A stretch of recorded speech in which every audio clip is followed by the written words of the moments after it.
దేశంలో మత మార్పిడులు మరియు రిజర్వేషన్ల వర్తింపుపై సుప్రీంకోర్టు ఒక చారిత్రాత్మక తీర్పును వెలువరించింది. షెడ్యూల్డ్ కులాల వారు ఇతర మతాల్లోకి మారినప్పుడు వారికి లభించే రాజ్యాంగపరమైన రక్షణలు, రిజర్వేషన్ల పరిస్థితిపై కోర్టు స్పష్టతనిచ్చింది. ఒక వ్యక్తి హిందూ, సిక్కు లేదా బౌద్ధ మతం కాకుండా ఇతర మతాల్లోకి, ముఖ్యంగా క్రైస్తవం లేదా ఇస్లాం మతంలోకి మారినప్పుడు తక్షణమే వారి ఎస్సీ హోదా రద్దవుతుందని సుప్రీంకోర్టు స్పష్టం చేసింది.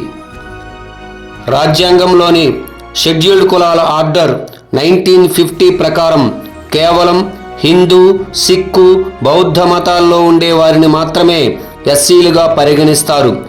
ఇతర మతాల్లోకి మారితే ఆ హోదా తక్షణమే మరియు పూర్తిగా ముగుస్తుంది. ఒక వ్యక్తి క్రైస్తవ మతంలోకి మారి ఆ మతాన్ని ఆచరిస్తున్నట్లయితే ఫాస్టర్గా ఉన్నా సరే ఆయనపై జరిగిన దాడులకు సంబంధించి SC/ST అట్రాసిటీ చట్టం క్రింద రక్షణ పొందలేరని కోర్టు తేల్చి చెప్పింది. ఒక వ్యక్తి ఒకే సమయంలో ఇతర మతాన్ని ఆచరిస్తూ అదే సమయంలో ఎస్సీ సభ్యుడిగా హోదాను క్లెయిమ్ చేయలేరు అని జస్టిస్ ప్రశాంత్ కుమార్ మిశ్రా మరియు జస్టిస్ మన్మోహన్ల ధర్మాసనం పేర్కొంది. ఈ కేసు ఆంధ్రప్రదేశ్ హైకోర్టు ఇచ్చిన ఒక తీర్పుపై అప్పీలుగా సుప్రీంకోర్టుకు వచ్చింది.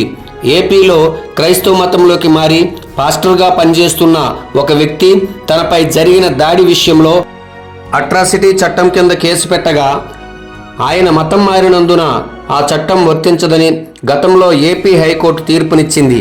ఆ తీర్పునే ఇప్పుడు సుప్రీంకోర్టు సమర్థించింది. తిరిగి మతం మారితే పరిస్థితి ఏంటి అని మీకు డౌట్ రావచ్చు. కోర్టు దీనిపై కూడా క్లారిటీ ఇచ్చింది. ఒకవేళ ఎవరైనా తిరిగి హిందూ, సిక్కు లేదా బౌద్ధ మతంలోకి మారితే వారు తమ పాత హోదాను పొందాలంటే 3 షరతులు పాటించాలి. ఒకటవది, వారు మతం మారకముందు ఖచ్చితంగా 1950 ఆర్డర్ ప్రకారం ఎస్సీ వర్గానికి చెందిన వారై ఉండాలి. రెండవది, తిరిగి పాత మతంలోకి మారినట్లు బలమైన సాక్ష్యాలు ఉండాలి. మూడవది, ఇతర మతాన్ని పూర్తిగా వదులుకున్నట్లు నిరూపించాలి. ఈ తీర్పు దేశవ్యాప్తంగా మత మార్పిడుల అంశంపై పెద్ద ఎత్తున చర్చకు దారితీస్తోంది.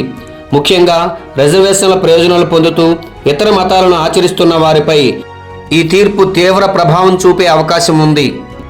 నిజంగా మతం మారిన వారు వారి సర్టిఫికేట్లో వారు ఏ మతంలోకి మారారో అది చూపించుకోకపోతే ఒక ప్రక్క రాజ్యాంగాన్ని అగౌరవపరిచినట్టు, మరో ప్రక్క వారు నమ్ముకున్న దేవుణ్ణి కూడా అగౌరవపరిచినట్టు. అలాగే నిజంగా ఉన్నటువంటి దళిత హిందువులను మోసం చేస్తున్నట్టు. కొంతమంది మతం మారినంత మాత్రాన దళితుల యొక్క స్థితిగతులు మారిపోతాయా, అటువంటప్పుడు రిజర్వేషన్ వర్తించదంటే ఎలా అని వాదిస్తుంటే మరికొంతమంది అలాంటప్పుడు మతం మారడం దేనికని వాదిస్తున్నారు. ఒకవేళ మతం మారినా వారు ఏ మతంలోకి మారారో ఆ మతం చూపించుకోవడానికి వారికి ఇబ్బంది ఏంటని అడుగుతున్నారు. మిత్రులారా, మతం మారిన వారు పాత మతం చూపించుకుంటూ రిజర్వేషన్లు పొందడం సమంజసమేనా కాదా కామెంట్ రూపంలో తెలియజేయగలరని మనవి చేసుకుంటూ, ఈ వీడియో మీకు నచ్చినట్లయితే లైక్ చేసి షేర్ చేసి ఇంతవరకు ఈ ఛానల్ను సబ్స్క్రైబ్ చేసుకోకపోతే సబ్స్క్రైబ్ చేసుకుంటారని కోరుకుంటూ సెలవు. నమస్తే.